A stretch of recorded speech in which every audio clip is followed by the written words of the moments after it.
The Prince and Princess of Wales had a poignant task on Friday as they visited an army training centre in Surrey to meet troops taking part in funeral arrangements ahead of the Queen being laid to rest on Monday, September 19.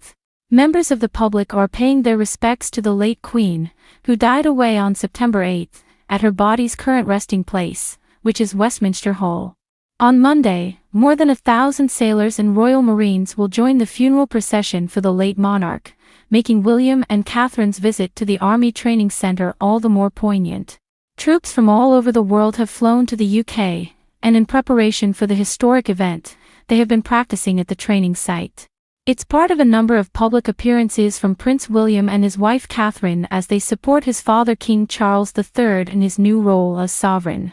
The couple were greeted with a performance of the ceremonial Maori dance by 25 members of the New Zealand Defence Force, after which William appeared to nod in acknowledgement. Earlier on the visit, they discussed how strange it has been going from the Queen's Platinum Jubilee to her funeral in a matter of months.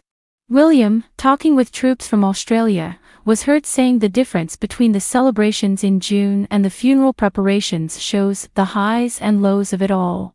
Meanwhile, Catherine, who was speaking with Canadian military personnel, said, "Going from that, the Jubilee, to this in a few months is very strange."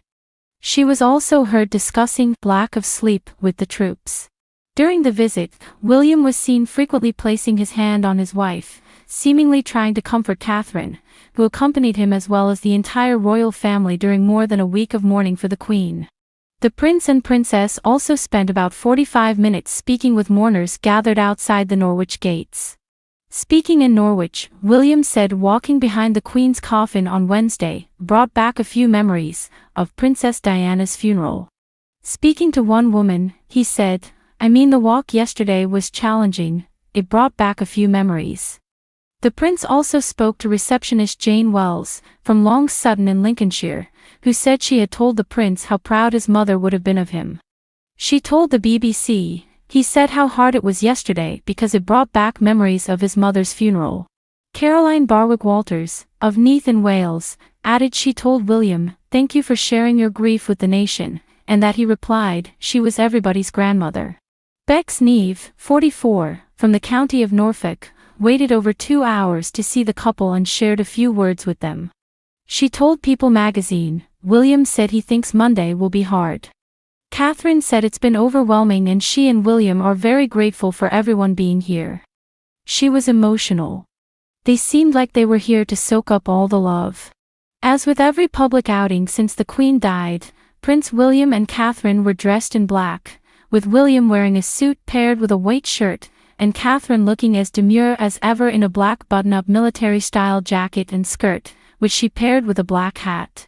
The princess paid a subtle tribute to the late Queen with her jewelry choices. The mother of three wore a pair of modest pearl and diamond earrings, the same pair she wore for a walkabout in Sandringham on Thursday. The earrings appear to be the same ones the Queen wore for her Silver Jubilee celebrations back in 1977. Catherine has worn these earrings believed to be from the Queen's jewelry box on several occasions in past. For a service at Westminster Hall on Wednesday to mark the Queen's lying-in state, Catherine wore a pearl and diamond leaf brooch that once belonged to the monarch.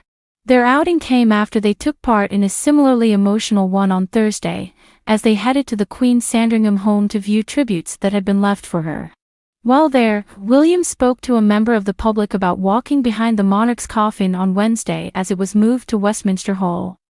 He compared the emotions of the day to when he had to walk behind his mother Princess Diana's coffin at her funeral in 1997. The Prince of Wales will take part in another emotional event on Saturday, as he and the Queen's other grandchildren mount a vigil at her coffin.